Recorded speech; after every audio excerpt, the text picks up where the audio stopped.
அந்த பெற்றோர்கள் சொல்லக்கூடிய விஷயம் என்னவா இருந்துச்சு அப்படின்னா, அதாவது இரவு 8 மணிக்கு காணாம போயிருக்கா, வெளியே போனவ காணோம் அப்படின்னும் போது, அன்னைக்கு நைட்டு ஒருவேளை அந்த காவல்துறை இந்த வழக்கு கையில எடுத்திருந்தாங்க. அந்த குளத்தூர் காவல் நிலையத்தில் இருக்கக்கூடிய காவல் ஆய்வாளர், உதவி காவல் ஆய்வாளர் பிரவீனா அந்த வழக்கை எடுத்திருந்தாங்க அப்படின்னா, அந்த இரவோட இரவா அந்த முற்பதற்குள்ள ஒரு காவல்துறை டீமோட போய் தேடி இருந்தாங்கன்னா, அட்லீஸ்ட் நான் சொல்றது வந்துட்டு அட்லீஸ்ட் ஏதோ ஒரு விஷயம் நடந்திருந்தாலுமே ஒரு குத்துயிரும் குலவுயிருமா வந்துட்டு அந்த குழந்தையை காப்பாத்திருக்கலாமே அப்படிங்கிறதான் அந்த பெற்றோர்கள் சொல்லக்கூடிய பெரிய ஆதங்கமா இருக்கு.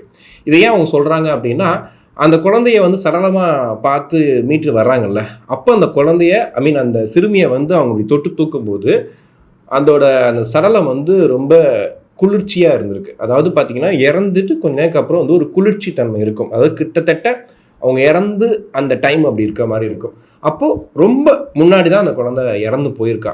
ஒருவேளை இவங்கெல்லாம் சேர்ந்து தேடி இருந்தா அட்லீஸ்ட் அந்த குழந்தையை காப்பாத்திருக்கலாம். அதுக்கப்புறம் என்ன நடந்துச்சு அப்படிங்கிறத பார்த்துருக்கலாம். காவல்துறை சற்று மதிக்காத ஒரு அசால்ட்டுத்தனத்தினால வந்து அந்த குழந்தையோட உயிர் வந்து பறி போயிருக்கு.